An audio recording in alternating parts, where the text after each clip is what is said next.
Hello everyone, dear parents and student. JEE main फरवरी attempt का result declare हुआ है और ये हमारे लिए बहुत गर्व का विषय है। हमारे 4 स्टूडेंट्स 100% वाली लिस्ट में आए हैं। टोटल 6 स्टूडेंट्स एनटी ने डिक्लेयर किए हैं और 4 स्टूडेंट एलन क्लासरूम प्रोग्राम से हैं। हमारे साथ आज जुड़े हुए हैं साकेत झा। इन्होंने 100% स्कोर किया है। उन स्टूडेंट्स में से साकेत झा 100% स्कोर करने वाले एक स्टूडेंट हैं और हमारे साथ जुड़े हुए हैं आज। अब हम इसे जानना चाहेंगे, आने वाले बच्चों को गाइड करना चाहेंगे कि कैसे आगे की प्रिपरेशन करनी है। तो साकेत, सबसे पहले तो बधाई आप सभी को। Thank you sir. हमारे एलन परिवार की तरफ से आप सभी को कॉन्ग्रेचुलेशंस, शुभकामनाएं। तो पहले मैं जानना चाहूंगा कि जैसे रिजल्ट अभी डिक्लेयर हुआ है, आपने अभी इसको कैसे एंजॉय कर रहे हैं? 100% आया आपका, तो आप कैसे एंजॉय कर रहे हैं इसको? ये रिज़ल्ट से मैं तो बहुत खुश हूँ और मैंने अपने दोस्तों का मुंह भी मीठा किया है और सर का आशीर्वाद भी लिया है और रिश्तेदारों का भी बहुत कॉल आ रही है, तो अच्छा ही लग रहा है। सर, मैं आपसे पूछना चाहूंगा, आपके परिवार में इस समय कैसा माहौल है? सर, ये तो बड़े हर्ष का विषय है कि आज हमको एक प्लेटफॉर्म मिला है जहाँ की भारत में मात्र 6 बच्चे 6,52,000 में 6 बच्चे 100% लाया है। उसमें आप लोगों की कृपा से, एलन के आशीर्वाद से, सारे फैकल्टी मेंबर्स के बहुत उचित मार्गदर्शन से आज इस मुकाम पर पहुंचा है। इसीलिए ये तो बहुत मेरे लिए हर्ष का विषय है, मेरे परिवार के लिए, कुल के लिए और पूरे भारत के सभी जो लोग भी शैक्षिक दृष्टिकोण से जो उन्नयन चाहते हैं, जिनको सभी इस देश के सभी लोगों के लिए जो स्नेह है बच्चों के लिए, तो हमें लगता है कि सबके लिए गर्व का पल है और मेरे लिए तो खास करके। मैम, आप बताएं, आपके बच्चे ने 100% स्कोर किया है, 6 लाख बच्चों ने एग्जाम दिया है। डेफिनेटली इसके लिए लाइफ टाइम अचीवमेंट रहने वाला है। आप कैसा महसूस कर रहे हैं? सर, बहुत अच्छा महसूस कर रहे हैं। ये बहुत खुशी है जो आज मेरा बेटा 5 में था तो हम लोग यहाँ आए थे इसमें, अब फिर आज हम आए हैं। अब ऐसा आशीर्वाद मिले सब कोई को जो फिर इसमें एडवांस में मतलब अच्छा करे। जी जी। साकेत भी पूरे प्रयास कर रहा है इसके लिए, एलन की टीम भी इसके साथ लगी हुई है। जी, सरस्वती का कृपा चाहिए अब। जी। तो साकेत, 100% स्कोर करने के लिए आपने कुछ अलग से प्लान किया है क्या? नहीं सर, जो एलन की टीम ने मुझे दिया है और फैकल्टी मेंबर्स के गाइडेंस से मैंने ये अचीव किया है। जैसे आपने कुछ प्लान किया था 100% आ ही जाएगा, या आपने कुछ एक खास टारगेट लिया था, उसके अकॉर्डिंग काम करते करते आपका 100% मिल गया आपको? मैंने रिज़ल्ट के बारे में ज़्यादा तो नहीं सोचा था, बस जो टीचर्स बताते थे उसी को फॉलो किया था। तो इस दौरान जब आपने प्रिपरेशन किया होगा अभी जेईई मेन के लिए, तो आपका मेन फोकस कोटा आने का मोटिव क्या रहा है? मेरा कोटा आने का मोटिव तो कि जेईई एडवांस मेरा अल्टीमेट टारगेट है, उसमें अच्छे रैंक से मुझे आईआईटी बॉम्बे जाना है। ठीक है बेटा, एक बात बताओ मेरे को। जब मुझे ध्यान है कि अप्रैल फर्स्ट वीक की बात होगी है, नॉर्मली आपका बैच 12th में हम लोग अप्रैल फर्स्ट वीक से स्टार्ट कर देते हैं, लेकिन पिछले अप्रैल में जब क्लासेस स्टार्ट होने का टाइम आया उस समय लॉकडाउन शुरू हो गया था, तो अप्रैल फर्स्ट वीक में ही, तो उसमें आपकी स्टडी अफेक्ट नहीं हो गया? नहीं सर, लॉकडाउन भले ही हो गया था पर एलन ने ऑनलाइन क्लासेस करा दिए थे जो एकदम ऑफलाइन जैसे ही थे, तो उससे बिल्कुल दिक्कत नहीं आई थी। और एलन के टीचर्स ने मटेरियल्स भी रेगुलरली प्रोवाइड किए थे, जिससे मैं करते गया उससे। और तो बेटा मटेरियल मिलता कैसे था आपको फिर? मटेरियल सर वो व्हाट्सएप ही कर देते थे। अच्छा, आपकी क्लास का कोई ग्रुप क्रिएट किया था? हाँ, ऑनलाइन क्लासेस। अच्छा, और उसके अलावा कुछ हार्ड कॉपी की रिक्वायरमेंट लगी थी आपको क्या? हाँ सर, हार्ड कॉपी उन्होंने कुरियर करवा दिया था और सॉफ्ट कॉपी एलन के वेबसाइट पे थी ही। अच्छा, अप्रैल में जैसे नॉर्मली मैं आपसे पूछूं कि जैसे ऑफलाइन क्लास होती और वैसे हुए नहीं, लेकिन अप्रैल में ऑनलाइन क्लास हुई, तो आपको कुछ उस समय दिक्कतें नहीं आई? नहीं सर, मुझे तो दिक्कत नहीं आई ज़्यादा। जैसे ऑफलाइन क्लासेस में आपका क्लास से टीचर से इंटरेक्शन रहता है, ऑनलाइन इतना सब अच्छे से हो पाया था आपसे? शुरुआत में कुछ तो दिक्कत आई थी क्योंकि डाउट्स क्लियर नहीं हो पाते थे, वही दिक्कत थी। उसके बाद तो सब ट्रैक पे आ गया। टीचर्स ने आपका सपोर्ट किया था डाउट क्लियर के लिए? हाँ, टीचर्स ने सपोर्ट किया था मुझे। अच्छा, तो अभी कोटा आप ऑफलाइन कब से आ गए वापस से क्लासेस के लिए? ऑफलाइन क्लासेस के लिए मैंने तो 1 महीने पहले आया था। अच्छा, तो आपके साथ कोटा में कौन, आप अकेले रहते हैं? नहीं, मेरे साथ मेरी मम्मी रहती है। अच्छा। तो मैम नमस्कार, आप सभी इसके साथ ही रहे यहाँ पर पूरे ड्यूरेशन पे 4 साल? जी, 4 साल हम यहीं रहे। साकेत, मैं सबको बताना चाहूंगा, साकेत हमारे पास 4 ईयर क्लासरूम प्रोग्राम का स्टूडेंट रहा है। तो 9th क्लास से हमारे पास से एलन से जुड़ा हुआ है और उस दौरान आप साथ रहे हैं उनके। जी जी जी। ठीक है। तो उस दौरान जैसे कभी इसका रिजल्ट वगैरह कभी अच्छा रहा, कभी डाउन रहा, अपग्रेड अप डाउन होता रहता है, तो उस समय आपने इसको कैसे मोरल सपोर्ट किया मैम? सर इसको समझाते थे जे तुम इतना अच्छा, तुमसे तेज कोई है ये नहीं है, तुम इतना अच्छा पढ़ाई करो जे एक रस्सी जब घिसने पर पत्थर टूट जाएगा तो तुम तो इतना अच्छा करोगे जो बहुत कुछ कर सकते हो। बहुत बढ़िया बात कही मैम। जी जी। तो हर बात मेरा मानता है सर। जी, अच्छा बात मानता है सारी जी आपकी। जी, जो बात हम बोलेंगे सभी बात मानता है। तो अपनी क्लासरूम में भी टीचर से इंटरेक्ट करते हो साकेत आप अच्छे से? सर कुछ तो दिक्कत आती है, डाउट पूछने में हेजिटेशन होता है, पर मैं पूछ लेता हूँ। अच्छा सर, इसका क्या व्यवहार ही ऐसा है, इसका हेजिटेशन करता है क्या पूछने में? ये सर ये हेजिटेशन का कारण क्या हुआ कि जब बचपन में इसका एडमिशन हम एक नर्सरी स्कूल में दिलवाए थे, तो एक मैम ने क्या किया कि इसके अंगुली के बीच में पेंसिल दबा दिया था। तो ये जब भी, मेरी तीनों बेटियां बहुत अच्छी है पढ़ने में, तो ये जब भी ऑटो आवे स्कूल जाने के लिए तो हमेशा ये परेशान हो जाता था, भागता था, छुपता था पलंग के नीचे, सोफा के नीचे। तो एक मेरे मित्र आए तो उन्होंने बताया क्या कि आखिर झा सर आप इसको क्यों ऐसे जवाब देते हैं कि स्कूल जाए, आप जरा पूछिए कि क्यों नहीं जाता है, एक दिन जाने से कोई दिक्कत नहीं होगी। तो मैंने इससे पूछा बेटा क्या दिक्कत होती है, तो इसने बताया क्या कि मैम ने हमको ऐसा कर दिया है। तो उसके बाद से ये बहुत इंट्रोवर्ट हो गया। और मैंने नोटिस किया कि ये बच्चा जो है ना, जितना बहुत वोकल था, बहुत इंटरेक्टिव था, फिर ये इसेंट्रिक क्यों हो गया, फिर ये चुप क्यों होने लगा। तो मुझे लगा क्या कि उसी का साइकोलॉजिकल असर आज तक भी ये जो है मतलब सस्टेंस कर रहा है। और लेकिन इसके व्यवहार में कोटा आने पर, एलन से जुड़ने पर कुछ आपने परिवर्तन नोटिस किया कि इंटरेक्शन थोड़ा बढ़ा है इसका क्या? सर कोटा में क्या है कि ये स्टार बैच के बच्चे हैं, तो इन बच्चों के साथ क्या है कि टीचर्स इंडिविजुअली इनका बहुत केयर करते हैं। तो उनके केयर करने से टीचर्स हमेशा इनके नाम से बोलते हैं, पुकारते हैं। मैंने ऑनलाइन क्लासेज में अपने घर में देखा है। तो इससे क्या होता है कि ये बहुत अपने को ऐसा महसूस करते हैं, टीचर से जुड़े होते हैं, सब्जेक्ट से जुड़े होते हैं। तो ये निश्चित रूप से अब थोड़े से वोकल हुए हैं। और ख़ासकर आज के प्लेटफॉर्म पर ये जो बोल रहा है, मुझे बहुत खुशी हो रही है। मैंने पहली बार देखा कि इतना सा इंटरेक्शन कर रहा है। आज इसके 100% आने के बाद शायद इसका और खुल गया, इसका व्यवहार में और परिवर्तन आए, आगे भी चल के इंटरेक्शन करेगा। डेफिनेटली सर, एक मोटिवेशनल लेवल बहुत हाई हुआ है और ये सब के लिए आप सभी हम शुक्रगुजार हैं। जी सर, साकेत ने काफ़ी मेहनत किया एलन में रहते हुए। साकेत, एक बात मैं आपसे जानना चाहूँगा, अभी जैसे आपने 12th के स्टूडेंट रहे हैं, अभी 12th में आपने जेईई मेन साथ दिया है, आपने 12th के दौरान 11th के सिलेबस को कैसे मैच किया था, मतलब कैसे रिवाइज किया था? बच्चे बहुत से अक्सर ये प्रॉब्लम फेस करते हैं कि सर मैं 12th में आ गया तो 11th वाला कैसे करूं। तो क्या आईटी जेईई में 11th 12th दोनों का इंपॉर्टेंस है क्या जेईई मेन में? हाँ सर, दोनों का इक्वल ही वेटेज है 11-12 सिलेबस के लिए। ऐसा नहीं कि 11 को पढ़ लिया कैसे भी और 12th के लिए हम लोगों ने बस 12th का पढ़ लिया। तो दोनों को इक्वल ही लेके चलना होता है। और 11th के लिए मैंने स्पेसिफिक, मतलब कि टीचर्स तो 11 में 11 क्लास का किया था, लेकिन 12 के लिए 12 में मैंने 11 में टीचर्स ने क्लास टेस्ट और बाकी वो उनके गाइडेंस के अनुसार मैंने किया, क्योंकि क्लास टेस्ट और हमारे 15-14 दिन में टेस्ट होते थे, उसमें ही सारे 11 के टॉपिक्स कवर हो जाते थे। अच्छा, मतलब 12th के सिलेबस के साथ साथ उसमें कुछ टॉपिक 11th के जोड़ दिए जाते थे? हाँ सर। ऐसा होने से आपका रिवीजन पूरा होता रहा उसमें? हाँ सर। चलिए, बहुत अच्छी बात है। मैं सब बच्चों को कहना चाहूंगा कि जब भी आप 12th की प्रिपरेशन करें तो अपने 11th के टॉपिक को साथ पकड़ के चलें, क्योंकि ऐसा नहीं है कि हम जेईई मेन एग्जाम देने जाएंगे तो केवल 12th के क्वेश्चंस रहेंगे। हमें दोनों साल के सिलेबस को एक साथ फेस करना होगा।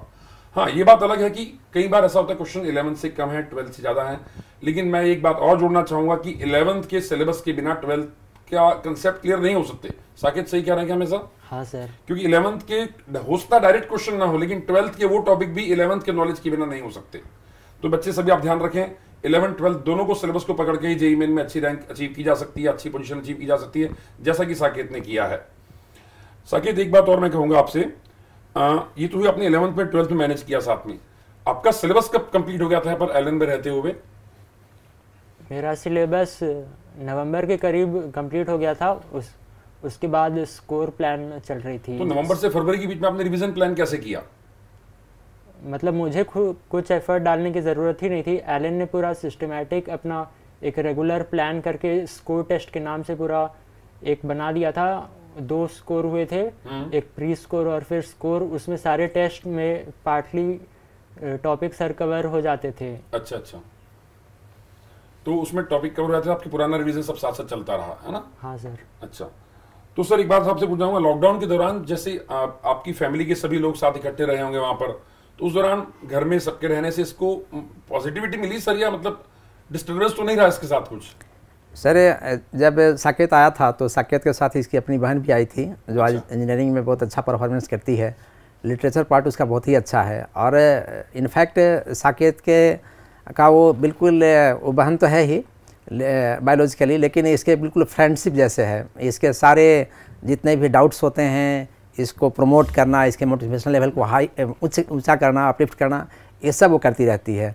तो उसके कारण क्या हुआ कि ये दोनों एक साथ बैठते थे। वो भी इंजीनियरिंग के लिए अपना जो कॉलेज से होता था उसका ऑनलाइन क्लासेज वो करती थी, एक रूम में ये करता था, और दोनों एक दूसरे को बोलते थे कि तुम्हें इस समय में ये करना है, तुझे इन चीज़ों को इस तरीके से रेगुलर रूटीन के रूप में ढालकर तुम्हें अच्छा करना है। तो इस एक बहुत पॉजिटिव माहौल था, और मुझे लगता है क्या कि नेचुरल रूप से जो वहाँ दोनों बहनें भाई बहन किया, तो उसका निश्चित रूप से एक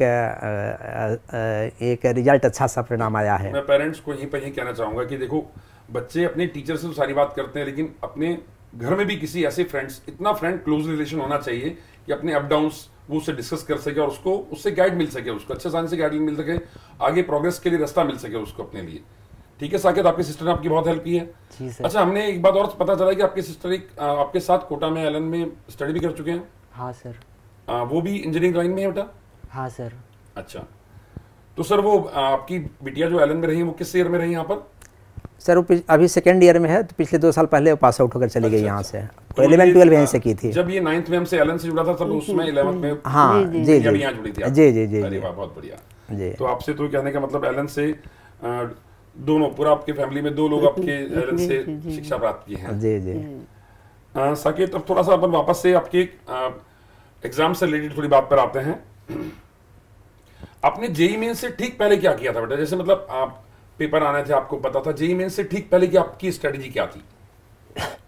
जेईई मेन से ठीक पहले तो मैंने फरवरी के 6 सेट के मतलब पेपर जो होने थे, मेरा उसमें पहला शिफ्ट था, तो मैंने 2020 के पास्ट ईयर पेपर और 2019 के चैप्टर वाइज पेपर्स एलन ने प्रोवाइड किए थे, तो उन्हें टाइम लिमिट में मैंने किया था। तो उससे फायदा होता है बच्चों को करने से? प्रीवियस ईयर पेपर करना चाहिए बच्चों को? हाँ, कुछ क्वेश्चंस एज इट इज़ आ जाते हैं उससे। बच्चों मैं कहना चाहूँगा कि आप एग्जाम जब दे रहे हैं तो अपने प्रीवियस ईयर के पेपर के जो होते हैं उनको एग्जाम से पहले करने से बहुत फायदा होता है। सबसे पहली बात, टाइम ड्यूरेशन। उस टाइम ड्यूरेशन में आप उतने क्वेश्चन देख पा रहे हैं, नहीं कर पा रहे हैं, वो आपको समझ में आते हैं, अपनी कमियां समझ में आती है। और कई बार जेईई मेन में प्रीवियस क्वेश्चंस को एज इट इज थोड़ा सा मॉडिफाई या एज इट इज भी कई बार यूज किया जाता है। तो मेरा सजेशन है आप सभी को कि जब भी आप एग्जाम दें, प्रीवियस ईयर पेपर को जरूर यूज करें। तो साकेत, मैं इसमें और आपसे पूछना चाहूंगा एक पॉइंट, थोड़ा सा बच्चों को अक्सर डाउट रहता है कि जो एनसीईआरटी की बुक्स हैं, उनका जेईई मेन की प्रिपरेशन में कुछ इंपॉर्टेंट रोल है क्या? हाँ सर, वो एनसीईआरटी तो बहुत इंपॉर्टेंट बुक है। एनसीईआरटी केमिस्ट्री में तो बहुत इंपॉर्टेंट है। मैथ्स वैसे ज़्यादा उससे प्रैक्टिस के लिए तो नहीं यूज़ करना चाहिए, लेकिन उसे कर सकते हैं। एनसीईआरटी में लाइन टू लाइन क्वेश्चन बन जाती है, और जब एनसीईआरटी पढ़े तो जैसे कुछ यूजेस है तो उसको खुद दिमाग में क्वेश्चन फ्रेम करे, क्योंकि इससे भी सेम टू सेम क्वेश्चंस आ जाते हैं। अच्छा, नहीं तो एनसीईआरटी में जैसे अपन बच्चे पढ़ते हैं उसको, तो एनसीईआरटी पढ़ते में किन बातों का ज्यादा ध्यान रखना चाहिए, और कौन से सब्जेक्ट में, फिजिक्स केमिस्ट्री मैथ्स में से क्या सब्जेक्ट वाला पार्ट उसमें ज्यादा इंपॉर्टेंट रखता है जेईई मेन में? जेईई मेंस में तो वैसे कुछ स्पेसिफिक टॉपिक्स बस जेईई मेंस के लिए होते हैं, जेईई एडवांस में नहीं आते हैं। तो जेईई मेंस के अनुसार मतलब उन्हीं टॉपिक्स पे ज़्यादा फोकस करना चाहिए। वैसे तो सब पे फोकस करना चाहिए सेम, लेकिन जेईई मेंस के कुछ टॉपिक्स पे ज़्यादा, जैसे कि ऑर्गेनिक में हो गया, chemistry in everyday life, vitamins, तो इसमें ज़्यादा फोकस करना चाहिए। अच्छा अच्छा, तो आपने भी अपने पढ़ने के दौरान कुछ किसी खास सब्जेक्ट पे कुछ अलग वर्क किया था या ज़्यादा मेहनत करी, किसी में ऐसा कुछ किया था क्या आपने? आप बच्चों को क्या कहना चाहिए, मतलब किसी टॉपिक को ज़्यादा पढ़ना चाहिए, कम पढ़ना चाहिए, या किसी सब्जेक्ट को ज़्यादा ध्यान देना चाहिए? वैसे तो सबको सेम ही टाइम देना चाहिए, पर मुझे फिज़िक्स में कुछ दिक्कतें आती थी तो मैंने उसमें थोड़ा ज़्यादा टाइम दिया, जनवरी फरवरी तक, फिर उसके बाद टेस्ट आ गया। बच्चों में आपको एक बात जोड़ना चाहूँगा यहाँ पर, साकेत ने कहा है कि आप मैं सभी को कहूंगा कि जेई मेन और एडवांस दोनों के लिए फिजिक्स केमिस्ट्री मैथ्स का इक्वल वेटेज है। तो आप ऐसा नहीं कि किसी एक सब्जेक्ट को ज्यादा करें या दूसरे पर कम ध्यान दें, ऐसा नहीं, तीनों को बराबर लेते हुए चलना पड़ेगा आपको, तो ही आप आईटी जेई में और जेई मेन में अच्छे से क्वालिफाई, अच्छे से एग्जाम परफॉर्म कर पाएंगे। साकेत, आप एक बात मुझे और बताएं कि जब जेई मेन के लिए जो अपने बच्चे भी फरवरी में देने वाले हैं, उनको क्या करना चाहिए इस समय? अब जो फरवरी में तो हो चुका है, मार्च के एग्जाम के लिए जो एग्जाम देने वाले, पार्टिसिपेट करने वाले हैं, तो अब उनके लिए तो एक वीक का टाइम ही रह गया, उनको क्या सजेस्ट करना चाहेंगे आप? उन्हें जो फरवरी का जो 6 सेट के पेपर थे, बस उन्हें ही कर लेना चाहिए। और उन्हें पता है कि उनकी टॉपिक्स में वीकनेस अगर उन्होंने दिया है ये वाला फरवरी वाला, तो उन्हें पता है कि उनकी वीकनेसेस क्या है, तो उनको स्ट्रॉन्ग करे। और जो भी डाउट आए फरवरी के 6 सेट के पेपर में, उससे अपने टीचर से क्लियर करवा ले। बच्चों, जैसा कि अभी साकेत आपको सजेस्ट कर रहे हैं, मैं भी आपको यही कहना चाहूंगा, मेरा एज ए टीचर आपके लिए यही सजेशन होगा कि आने वाले दिनों में आप चाहे जो भी जेई मेन देने वाले हैं, अभी मार्च वाला भी देंगे, अप्रैल भी देंगे, मई भी देंगे, जो भी आपकी टारगेट्स हैं, आप उनको पूरा करने के लिए प्रीवियस, जैसे अभी मार्च का एग्जाम देने से पहले डेफिनेटली आपने एक पेपर दिया होगा, पर यहाँ हमारा सजेशन बाकी के 5 भी आप टाइम ड्यूरेशन के अकॉर्डिंग पूरा करिए, अपनी कमियों को देखिए, अपनी कमियों को दूर भी करिए। ऐसा ही आप जब अप्रैल वाला देंगे तो मार्च वाले सारे पेपर करेंगे, और जब मई वाला देंगे तो प्रीवियस पेपर सारे करते जाएंगे। ऐसा करने से आपको अपनी कमियां समझ में आएगी, पेपर का फ्लेवर अच्छे से आप समझ पाएंगे आप भी, और अपनी परफॉर्मेंस और इंप्रूव कर सकते हैं। साकेत, जब आपके एलन में एग्जाम होते थे तो आप पेपर एनालिसिस कैसे करते थे? क्या जरूरी होता है पेपर एनालिसिस करना बेटा? क्या फायदा होता है पेपर एनालिसिस करने से? सर, पेपर एनालिसिस करने से तो एक तो अपनी गलतियां पता चल जाती है, और साथ में उन्हें सही भी कर सकते हैं। और कुछ एरर हो जाती है तो उन्हें फिर हमें दोबारा देखनी चाहिए, जैसे कैलकुलेशन एरर। तो जैसे एलन में तो मुझे वो पेजेस मिलती ही थी, तो मैं उसे दोबारा देख लेता था टेस्ट के आने के बाद, क्योंकि उनमें क्या कैलकुलेशन एरर की है, क्योंकि उसमें जो भी लिखे उसको साफ साफ लिखे, क्योंकि दोबारा घर में आके चेक कर सकते हैं। नहीं तो कुछ भी अगर पेजेस में लिख दिया है तो मतलब उससे फिर दिक्कतें आ सकती है। नहीं, जैसे पेपर किया, पेपर के बाद एनालिसिस करते समय वापस से कमियां अपनी रिपीट न, जो लिमिटेशन थी वापस से गलतियां रिपीट न, उसके लिए क्या काम किया आपने? गलतियां वैसे तो बहुत सारे पेपर्स ले लिए गए थे, तो सब टॉपिक्स कवर हो ही गए थे, तो उनमें ज़्यादा दिक्कतें नहीं आई थी। और पेपर के लिए तो टीचर्स जो बताते थे बस मैं वही करता था, और जो गलतियां होती थी उसे मैं दोबारा मतलब अपने टीचर्स के बताए हुए नोट्स से मैं दोबारा रीड कर लेता था, तब फिर स्ट्रेंथन हो जाती थी। जैसे मैम आप इसके साथ आप 2 साल या 3 साल यहाँ रहे हैं, आप काफ़ी टाइम से 4 साल रह रहे हैं अभी, तो जब आप यहाँ रहते थे, ये जैसे संडे के दिन पेपर दे के आया, उसके बाद में अपने आप को वापस रिफ्रेश कैसे करता था ये? सर, इसको लेकर के थोड़ा सा बाहर लेके घुमाने फिराने ले जाते थे, फिर बातचीत करते थे, बाबू कैसा गया एग्जाम, कैसे हो। अच्छा। अपना बात करके फिर आए, फिर फ्री हो जाए। कोई इसकी ऐसी हॉबी जो इसको रिलैक्स करती हो, इसके स्ट्रेस को कम करती है, ऐसा कुछ? इसको मतलब हम विष्णु पुराण देखते हैं, चाहे कोई भी धारावाहिक देखते हैं, तो ये हमको जो पसंद है, अगर इसको देखना है तो वहीं लगाएगा। अच्छा। जी, घर में भी टीवी ऑन करेगा तो मतलब विष्णु पुराण हुआ चाहे जो भी। अच्छा, और जैसे लॉकडाउन के दौरान बच्चों के हाथ में सब डिवाइसेस आ गई थी, मोबाइल सबके पास कॉमन हो गया था, तो उसने कभी नेट वगैरह सुविधाओं का मिसयूज तो नहीं किया? जी नहीं। साकेत, मतलब ऐसे समय में अपने पास सुविधाएं तो मिल जाती है, लेकिन उसको सही डायरेक्शन में यूज करना बहुत जरूरी होता है ना। आपने डिसिप्लिन मेंटेन किया, ये आपकी बहुत अच्छी रही। मेरे ख्याल में आपकी सक्सेस का राज ये है कि आपने इस दौरान डिसिप्लिन मेंटेन किया और अपने टीचर्स की सारी बात मानी है।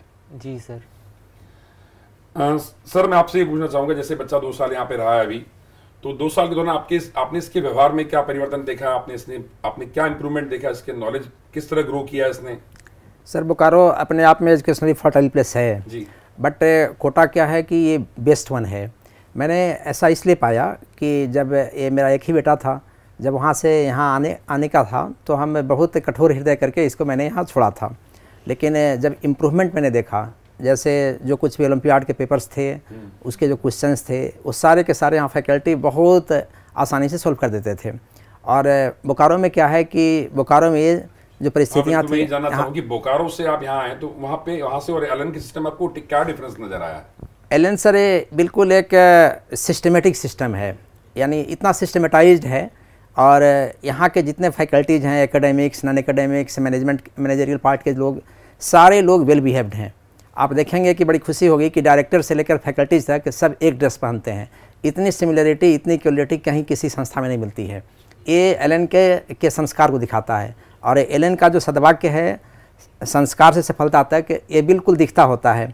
तो मुझे तो सर यहाँ के जितने कोर्सेज मैंने देखा है, मैं भी फिजिक्स टीचर हूँ, तो मैं भी इसका जब भी कोर्सेज देखता हूँ तो इतना सिस्टमेटाइज्ड है, रूटीन बना हुआ है, टाइम टू टाइम में किस तरीके से कौन से टॉपिक्स पढ़ाने हैं, कौन इजी है, कौन टफ़ है, इजी से टफ़ की ओर ले जाना है, डिफ़िकल्ट की ओर ले जाना है। तो ये सब मैंने देखा तो मुझे बहुत अच्छा लगा। और सब जगह क्या है कि यहाँ पर एक ही छत के नीचे डेली क्लासेज होते हैं, डाउट काउंटर्स लगे हैं, और ये डाउट काउंटर्स मुझे लगता है कि मैंने 2-3 शहरों को देखा है, कहीं नहीं है। एलन के जितने सिस्टम्स में सर 24/7 आवर्स आप में यदि भूख है कुछ करने की, तो यहाँ पर सारे टीचर्स मैंने देखा है कि डाउट काउंटर्स पर बैठे होते हैं, और आपको जो भी समस्याएं हैं वो तुरंत उसका निदान करेंगे। उनसे नहीं होगा, दूसरा कोई करेगा, तीसरा करेगा। मुझे तो एक यहाँ बात हुई सर, इसीलिए शिक्षा की काशी। हाँ, नहीं, ये शिक्षा की काशी नहीं सर, मैं तो कहता हूँ कि जो कोटा है सर, एक करियर तो देता ही है सर, केयर भी करता है। मैं तो एलन का बहुत शुक्रगुजार हूँ। जिन लोगों ने पूरे भारत में ऐसा फैलाया हुआ है कि जो कोटा के बारे में जो कुछ भी निगेटिव बातें होती है, वे वैसे लोग होते हैं जो लोग अपने बच्चों का केयरिंग और पेरेंटिंग ठीक से नहीं करते हैं। साकेत, थोड़ा सा वापस से मैं आपके एकेडमिक से रिलेटेड बात करना चाहता हूँ थोड़ी सी। ये जब हम लोग यहाँ पे फैकल्टीज, एलन की फैकल्टीज आपको पढ़ाते थे, तो कभी ऐसा कुछ लगा कि मैं नोट्स कंपेयर कर लूँ, कहीं मुझे कम तो नॉलेज नहीं मिल रहा, कहीं कुछ ऐसा कुछ मन में कभी विचार आए स्टडी मटेरियल के कंपैरिजन वाले? कुछ कई बार कुछ बच्चों के दिमाग में ऐसा रहता है, तो क्या करना चाहिए ऐसे केस में बच्चों को?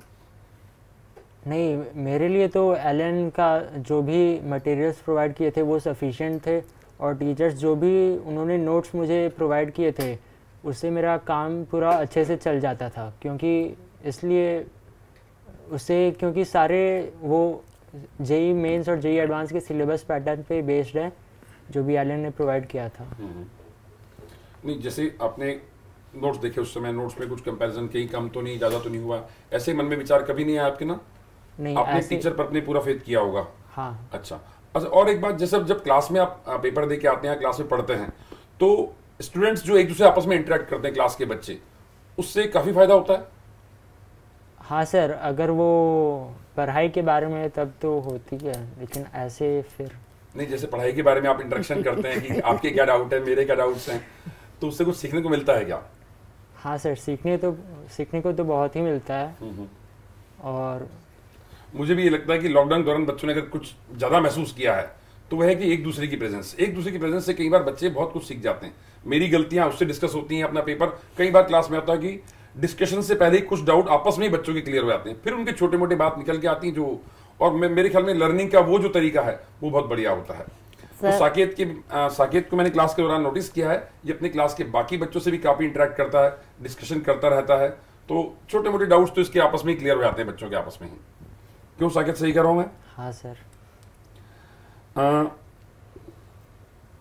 जो सिस्टमेटिक प्लान आपको यहाँ से दिया जाता है, क्या वो इफेक्टिवली फॉलो होता है बेटा? एलन का जो प्लान आपको मिलता है यहाँ से? हाँ सर, उसे मैं इफेक्टिवली फॉलो करता हूँ, और जो भी वो देते हैं मुझे उस पर पूरा फेथ है। चलिए, अच्छी बात है। तो अभी बोर्ड की तैयारी में लगे होंगे आप अभी तो? हाँ सर। तो उसके लिए प्लान किए हैं आपने कुछ अच्छे से?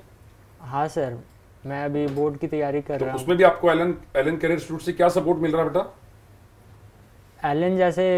एलन के वेबसाइट पे बोर्ड के जो भी प्रैक्टिकल्स हैं उन्हें डेमोन्स्ट्रेट करके दिखा रहा है, और उसके जो भी थ्योरी है और बोर्ड के प्रैक्टिकल्स से रिलेटेड उसे एकदम। कुछ क्लासेस भी लगी बोर्ड की आपकी कैसे लिए, आपके रिक्वायरमेंट के अकॉर्डिंग? हाँ सर, बोर्ड की क्लासेस भी लगी। अच्छा, तो कौन से मतलब सभी सब्जेक्ट कवर किए जाते हैं आपके, कौन लिया पीसीएम से रिलेटेड ही? सारी सब सब्जेक्ट्स कवर, जैसे इंग्लिश वगैरह भी कवर किया जाता है क्या? हाँ सर। चलिए, बहुत अच्छी बात है। मैं कहना चाहूँगा सभी को यहाँ पर एलन करियर इंस्टीट्यूट में अभी इस समय बोर्ड के लिए भी सपोर्ट दिया जा रहा है, जेई मेन के लिए भी सपोर्ट दिया जा रहा है बच्चों को, ताकि बच्चे अपनी तरफ से बेस्ट परफॉर्म करके आए। मैडम, आपके साथ रह रही काफ़ी टाइम से, तो आपको कोटा, हमारा कोटा कैसा लगा आपको? सर बहुत अच्छा लगा। बच्चा जहाँ से पूरा मतलब हीरा रगड़ा कर निकल जाता है, तो उससे अच्छा कहाँ होगा। तो कोटा के लोग, कोटा का माहौल, हमारा एलन का माहौल आपको बहुत अच्छा लगा सर। चलिए, कोटा में आपने कोई कहीं विजिट किया, कोई जगह 7 वंडर देख के आए आप कभी? सर कहीं नहीं। कहीं नहीं गए। चलिए, अब एक बार आप अच्छे से जेई परफॉर्म करेगा एडवांस में, फिर आपको एक बार कोटा भी घूमना चाहिए। अभी कहीं घूमे ही नहीं है सर। अच्छा, चलिए कोई बात, इसका हॉस्टल में रहे पूरे टाइम? पूरा हॉस्टल, जी जी। ठीक है, चलिए, पेरेंट्स का सपोर्ट बना रहे इनके साथ, तो पेरेंट्स भी कई बार साथ रहते हुए अच्छे से मोटिवेट करते हैं। साकेत, अभी आपकी प्लानिंग क्या आगे की? आगे के 3 महीने की क्या प्लानिंग है आपकी? 3-4 महीने जो भी जेई एडवांस के समय बचा है। आगे के लिए तो मैंने बोर्ड्स पे ज़्यादा ध्यान दूंगा, और तो जेई एडवांस के लिए भी साथ साथ तैयारी करूंगा मैं। क्या टारगेट है आपके? आपको जेई एडवांस के थ्रू क्या चाहते हैं आप? मैं IIT बॉम्बे में CS लेना चाहता हूँ। चलिए, उसके लिए मेहनत करिए, आप लगातार आगे बढ़ते रहिए। सर, एक बात बताएं, अभी आप जैसे पेरेंट्स का इस समय क्या रोल होना चाहिए? जेई मेन जो बच्चे देने वाले हैं अभी मार्च अप्रैल मई 3 सेशन बाकी हैं, उस पर बच्चों को एडवांस भी देना है। एज ए पेरेंट्स आप क्या गाइड करना चाहेंगे? बच्चों को क्या कहना चाहेंगे, या आने पेरेंट्स को अपने बच्चों के लिए क्या इस समय करना चाहिए कि उनका वार्ड बेस्ट परफॉर्म करे एग्जाम में? धन्यवाद सर, ये बहुत एक संवेदनशील क्वेश्चन है। एज ए सेलिब्रिटी पेरेंट्स बतौर मैं नहीं बोल रहा हूँ, लेकिन मैं इतना ज़रूर बोलना चाहूँगा कि पेरेंट्स को अभी बच्चे के लिए जो मुकाम हासिल करना है, उसके लिए हमें गुड पेरेंटिंग करनी चाहिए। अपने जीवन को खुद संयमित रखकर, यदि बच्चे हमारे साथ हैं तो हमारा जीवन खुद संयमित होना चाहिए। हमारा जीवन खुद ही एक आदर्श हो, जिससे कि बच्चे अकथ्य रूप से और देखते हुए वो फॉलो करते होते हैं। इसलिए पेरेंट्स को सबसे पहले अपने ही जीवन को संयमित करना है, रूटीन करना चाहिए, और बच्चों के उनके पूरे सेहत का ख्याल रखना चाहिए। वो इमोशनली ब्रेकडाउन नहीं करें, साइकोलॉजिकली सपोर्ट करना चाहिए। उनके पढ़ाई की वो हमेशा मॉनिटरिंग करते होना चाहिए, और उनके हेल्थ के लिए हमेशा तत्पर होना चाहिए। ये सभी चीज़ें यदि हम सारे फैक्टर्स पे ध्यान देते हैं तो मुझे लगता है कि वे सभी बच्चे बहुत अच्छा करेंगे। सर, ये मेरा मैसेज है। Thank you sir, thank you so much. तो उम्मीद है बच्चों, साकेत और साकेत के पेरेंट्स के थ्रू आपको समझ में आएगा कि जेई क्रैक करने के लिए किस तरह की हमें को स्ट्रेटजी बनानी चाहिए। हम शुभकामना देंगे साकेत को। साकेत, आप अच्छे से परफॉर्म करें आने वाले एग्जाम में। Thank you. और जेई एडवांस अच्छे से रिजल्ट करें, और आपकी जो ड्रीम्स हैं IIT के वो जरूर पूरे हों। Thank you all of you. उम्मीद है आज के सेशन से आपको स्ट्रेटजी कैसे बनानी है आपकी जेई की आपको पता चला होगा। आपको समझ में आया होगा कि आने वाले एग्जाम्स में आप किस तरह बेस्ट परफॉर्म कर पाएंगे। Thank you so much.